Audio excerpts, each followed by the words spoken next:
Ici, intercéder, c'est réellement être comme un tribunal. Jouer le rôle d'un avocat auprès du Père, comme Jésus-Christ est l'avocat en chef. Dernière étape, prier pour la personne. Tu lui dis maintenant, ma sœur, viens, nous allons maintenant prier pour toi.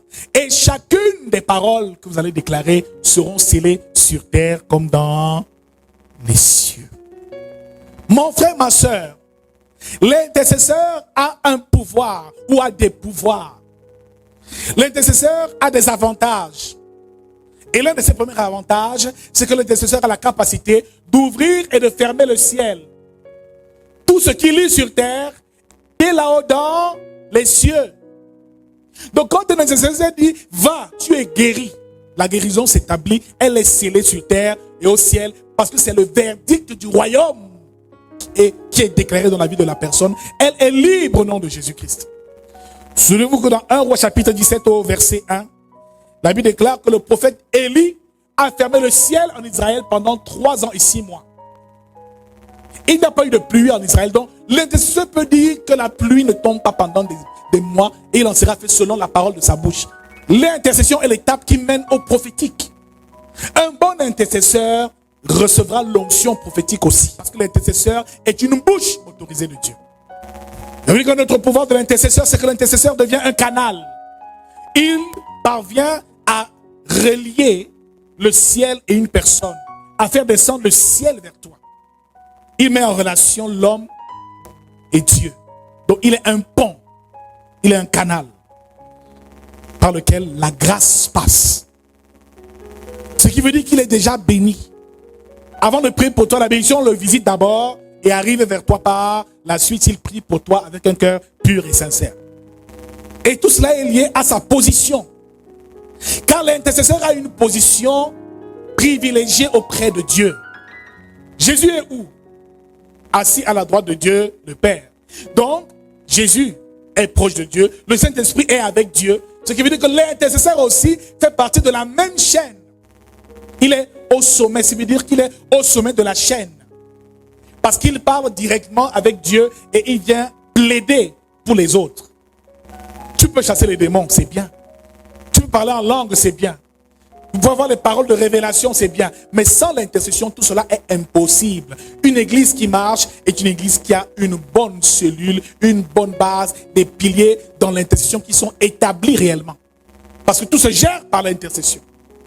La santé, la vie, les projets, permanemment, le Seigneur reçoit des doléances et exécute cela dans nos vies au nom de Jésus-Christ. Donc l'intercesseur a un pouvoir, il occupe une place stratégique. Un autre pouvoir, je crois le dernier que nous verrons sur l'intercesseur, l'intercesseur assiste au conseil de Dieu. Tout intercesseur qui se respecte assiste au conseil de Dieu. Jérémie 23 au verset 21 à 22 nous dit: je n'ai point envoyé ces prophètes et ils ont couru, je ne leur ai point parlé et ils ont prophétisé. S'ils avaient assisté à mon conseil, ils auraient dû faire entendre mes paroles à mon peuple. Il dit s'ils avaient assisté à mon conseil. Donc Dieu a un conseil. Il y a une cour dans le royaume céleste. Alléluia. Et le prophète Michée, lui aussi a assisté une fois à ce conseil. 1 Roi chapitre 22 verset 19.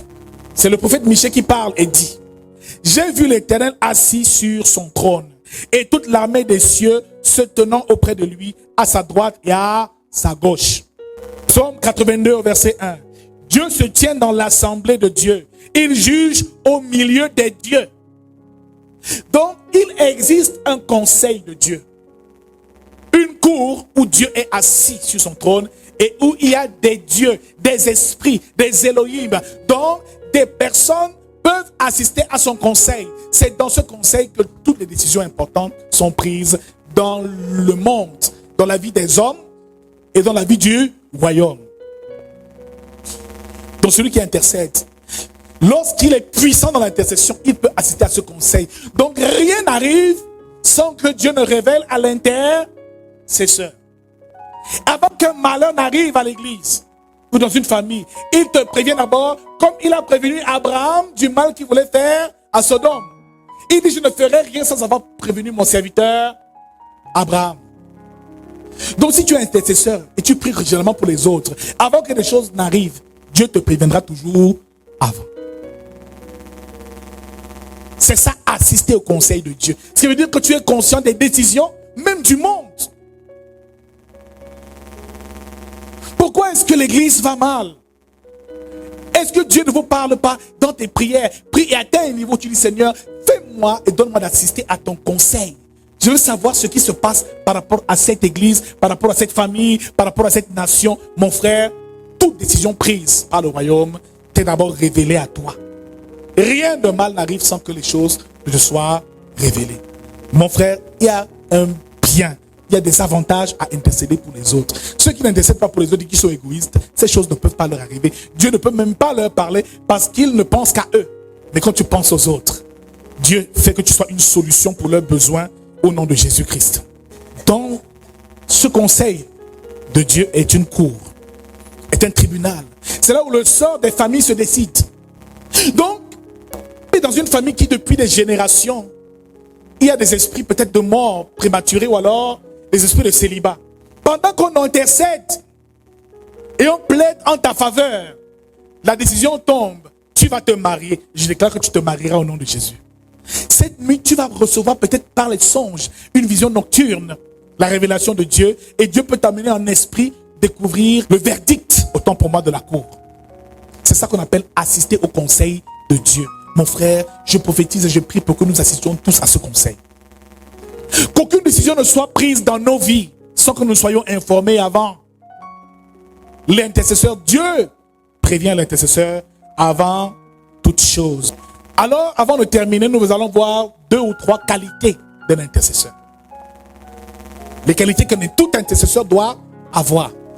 Première qualité d'un intercesseur. L'intercesseur doit être habité ou animé d'un amour sacrificiel pour les autres. Il doit avoir un esprit de sacrifice. Un amour qui le conduit même à se sacrifier pour les autres. Un intercesseur n'est pas obligé de te dire qu'il prie pour toi. Il prie pour toi dans le secret. Il jeûne dans le secret. Quand tu es élevé, il est heureux parce qu'il le fait par amour. Ma soeur, sois une intercesseuse pour ton mari. Sois une intercesseuse pour ton église. Mon frère, sois un intercesseur pour les projets des autres. C'est très important. Pour cela, il faut avoir de l'amour. Tu n'as pas d'amour, tu ne peux pas intercéder ni même prier pour les autres. Mais l'amour sacrificiel, ce qui veut dire, pendant qu'il jouit de la vie, toi, tu es dans la prière et dans le jeûne pour lui. Un amour qui te pousse à te sacrifier, à porter son fardeau. C'est pour ça que tu es intime de Dieu. Dieu ne peut pas, Dieu ne peut pas faire des choses sans te le révéler parce que tu as certaines responsabilités et tu aimes comme Christ a aimé. C'est pour ça qu'il dit aimez-vous les uns les autres. Et il dit, y a-t-il de plus grand amour que de donner sa vie pour ses amis? Tu dois atteindre un niveau où, mon frère, tu ne te vantes pas de prier pour quelqu'un. Tu pries, la personne est élevée. Et pour cela, Dieu te récompensera. Sûr que beaucoup n'ont jamais jeûné pour d'autres. Enfin, on a nos ennemis là qui nous emmerdent là. On prie constamment pour que Dieu les brûle et les consume. On n'a jamais jeûné réellement nos ennemis afin qu'ils puissent se repentir et devenir eux aussi des enfants de Dieu. Donc dès à présent, ne jeûne pas seulement pour ton travail, jeûne aussi pour la repentance et le salut de ta famille. Alléluia. Pourquoi le Amen est timide ce matin? Jeûne aussi pour le salut de ta famille. Jeûne pour ton frère qui cherche du travail.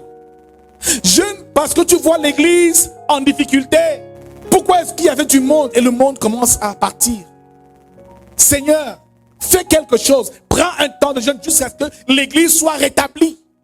Mais le pasteur, je ne le sens plus trop. C'est comme s'il perd en force. Seigneur, remplis ton serviteur de puissance. Éloigne-le du péché. Parce que l'intercesseur, c'est aussi lui qui veille même sur le pasteur.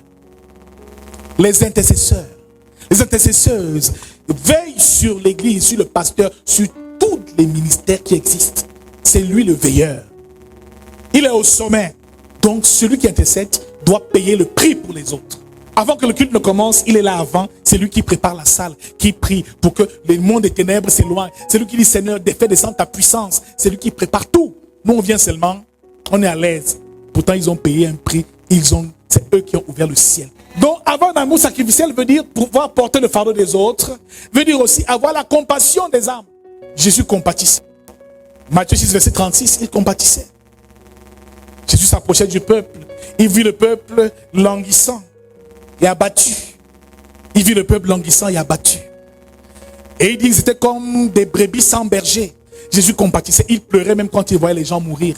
Mon frère, un vrai intercesseur pleure quand il voit les gens souffrir.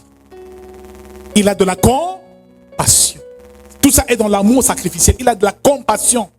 Il est prêt à passer des nuits blanches parce qu'il te voit depuis la chair, elle ne vient plus. Seigneur, souviens-toi d'elle, qu'elle ne s'éloigne pas de l'église et de ta présence. Il ne subit pas les choses, non. Quand il trouve que quelque chose est tordu, il redresse par la prière. Et il le fait dans le secret. Mais beaucoup sont là. Et pourquoi depuis le passé, si je ne sens même plus sa prédication, hein, tu ne pries même pas pour lui. La seule a chanté depuis là. C'est comme si elle a perdu l'onction. On se moque d'elle. Votre rôle, c'est de prier. C'est d'intercéder. Depuis la maman pasteur même, elle ne sourit même pas. C'est comme si elle a des problèmes avec le père. Hein. Ah oui, vous vous moquez derrière. Priez pour elle, qu'elle retrouve le sourire et que l'esprit de joie la visite au nom de Jésus-Christ. Notre mission, c'est d'intercéder. Ce n'est pas de juger les autres, mais c'est d'intercéder pour eux. Tu vois un frère qui souffre, tu dis, hé mon frère, donc c'est le travail que tu fais. Tu es poussé au marché. Oh, vraiment. Ok frère, que Dieu te bénisse. Quand tu rentres, tu ne dors pas la nuit là. Seigneur, change la vie de cette personne. C'est un enfant de Dieu qui trouve un travail convenable. Plus tu pleuras pour lui. Plus Dieu t'élèvera et tu entreras dans ce qu'on appelle la dimension prophétique de l'intercession. Aie pour habitude d'intercéder pour les autres, de leur donner, d'intercéder pour eux et tu vas te rendre compte que les dons vont s'installer naturellement. Tu deviendras prophétesse ou prophète. Parce que le prophète aussi assiste au conseil de Dieu. Il dit que l'Éternel ne fait rien sans avoir révélé à ses serviteurs les prophètes. Deuxième qualité de l'intercesseur. L'intercesseur a une communion parfaite avec Dieu. Une intimité parfaite avec Dieu. Ce qui veut dire que c'est un homme de prière, un homme de jeûne, un homme de veillée. Matthieu 26, verset 41. Jésus dit, veillez et priez afin de ne point tomber en tentation. Mon frère, ma soeur, un intercesseur doit être permanemment dans la prière, dans le jeûne et dans la veille. Un intercesseur n'est pas celui qui dort beaucoup, toute une nuit. Tu dors à 18h, tu te réveilles à 7h et tu bailles. Parce que c'est la nuit que les choses se passent. L'intercesseur ne prie pas seulement, il veille aussi. Tu sais pas qu'en priant, c'est qu'on appelle la chose. Maintenant, on veille sur elle. On veille aussi sur la bénédiction. Ne dors pas toute une nuit, chaque jour, les choses ne vont pas, tu dors. Tu te réveilles, tu regardes la tête à 11h comme tout le monde.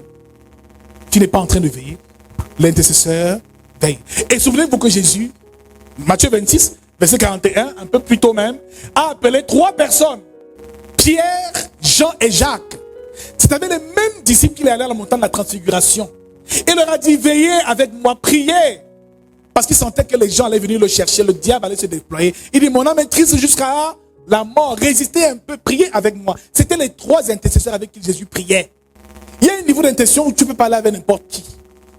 De tous les 12, c'est les 3 là qu'il a prié avec qui il voulait aller. Mais même eux n'ont pas pu veiller. Mon frère, c'est pendant que tu dors que le diable lui vient se servir et détruire. Tout dévorer. Donc, prie, jeûne, mais aussi veille. Le jeûne te permet d'être éveillé sur le plan spirituel. Bien aimé dans le Seigneur, si tu dors trop, le diable, lui, il a du temps. Il ne dort pas. Mon frère, il est permanemment éveillé. Donc même quand tu dors, que ton esprit soit en éveil. Troisième chose, comme qualité, un intercesseur vit une vie consacrée. Vie de consécration. Il ne peut pas pécher comme tous les autres. Mon frère, ma soeur, n'intercède pas, tu pêches, tu vis, le diable va te foudroyer. Un intercesseur marche et vit une vie de sainteté, de pureté. Il s'éloigne du péché. Il se consacre. C'est ce genre d'intercesseur-là qui parvient à faire des miracles. Parfois pour une seule personne, un seul intercesseur peut rétablir toute une église. Comme le prophète Élie, il était seul contre 400 prophètes de Baal. Les prophètes d'Atastis, c'était 450. Mais lui seul, il a rétabli la justice en Israël. Tu n'as pas besoin d'être mille. Un intercesseur qui est consacré et qui fait tout ça. Mon frère, sa prière, là, quand elle arrive là, en une semaine, les personnes sortent du péché, du célibat endurci. C'est compliqué. L'intercesseur, on ne s'amuse pas avec. Celui qui touche un intercesseur a touché à Dieu lui-même. Parce qu'il est un collaborateur du Saint-Esprit. Un collaborateur de Jésus. On ne s'amuse pas avec un intercesseur. Parce que c'est pour rien que Élie a été enlevé comme Jésus. Élie a été enlevé. Il a intercédé pour que le feu de Dieu descende et que la justice soit rétablie en Israël. Tous ces prophètes étaient des intercesseurs. Amen. Bien-aimés, grandissons dans l'intercession au nom de Jésus-Christ. Consacrons-nous au nom de Jésus-Christ. Si le diable trouve que toi encore tu as des péchés tordus, il va te foudroyer. Dernière qualité de l'intercesseur, la patience. Un intercesseur doit être patient. Parfois, il y a des prières, ce n'est pas là que Dieu nous répond et Dieu exauce. Cet homme est alcoolique. Tu intercèdes pour lui jusqu'au jour où il soit totalement libéré. Parfois, ça prend des années. Alléluia. Jusqu'à l'accomplissement final. Un intercesseur, ce n'est pas de wassa qu'il recherche. Quand il est déjà présenté à Dieu, cela s'accomplira. Ça prendra le temps que ça prendra, mais cela s'accomplira certainement. Un intercesseur est patient. Et vous voyez que le diable aussi est patient. Hein? C'est un bon intercesseur aussi. On a dit que lui aussi, il ne plaide pas notre faveur, mais contre nous. Il est patient. Toute la vie, là, il te laisse, mais il sait où il va t'attraper. Non, fais ta vie. Il te laisse même le temps, il te donne l'impression que tu contrôles, que tu maîtrises. Amen. Jusqu'au jour où il te fait tomber terriblement, tu te demandes qu'est-ce qui m'est arrivé. Il a pris le temps de t'étudier, il est patient, le diable aussi. Donc sois patient. Un autre point, la persévérance. Persévère dans la prière. L'intercesseur ne se relâche jamais. Il faut persévérer. Écris, dit persévère. Prie avec la même intensité. Sois toujours là à ton poste. Fidèle à ton poste. Sois toujours la sentinelle du Seigneur. Et Dieu te bénira. Dernier point. Et dernière qualité de l'intercesseur que nous voyons ce matin, c'est le silence. Un intercesseur ne parle pas beaucoup. Il y a des secrets qu'il faut apprendre à garder en tant qu'intercesseur. On vient te confier des cas de problèmes dans l'église. Les gens, toi, dès que tu reçois, tu commences à bavarder partout. Le diable va te frapper. Un intercesseur est comme une tombe. Il vit dans le secret. Il prie dans le lieu secret. Dieu lui parle dans le secret. Il y a des choses qui restent entre Dieu et lui.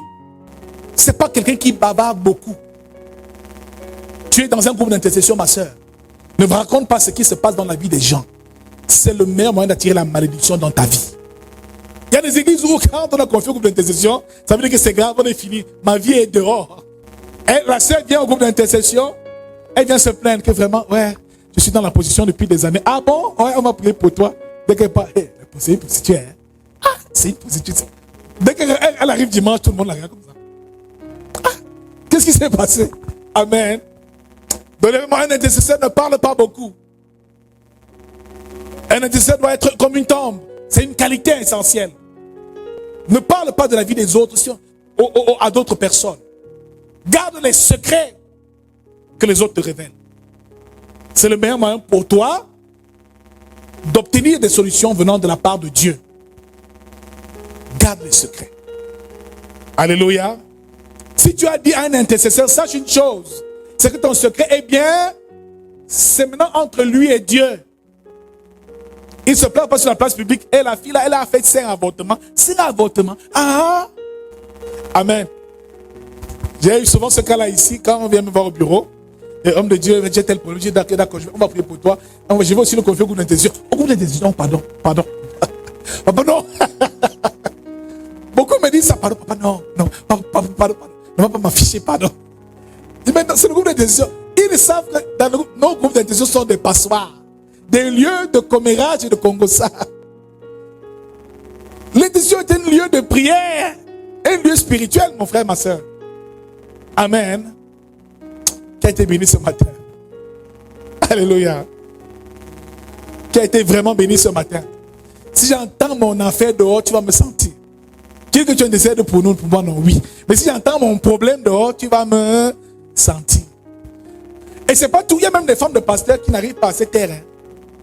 C'est même elles-mêmes qui comportent les anciennes d'église. Vous la voyez comment? Dès que tu viens de prendre ton foi, elle fait comme ça. Les autres anciennes d'église commencent à rire. Regarde celle-là. Elle sort avec le mari de tête. Elle est venue se confier. Mon frère, c'est ce qu'on est. Tu dois être tenu par le secret de la confession. Un intercesseur est un homme secret qui garde les secrets, qui ne révèle pas les secrets aux gens. Est-ce qu'on peut se lever ce matin et va prier?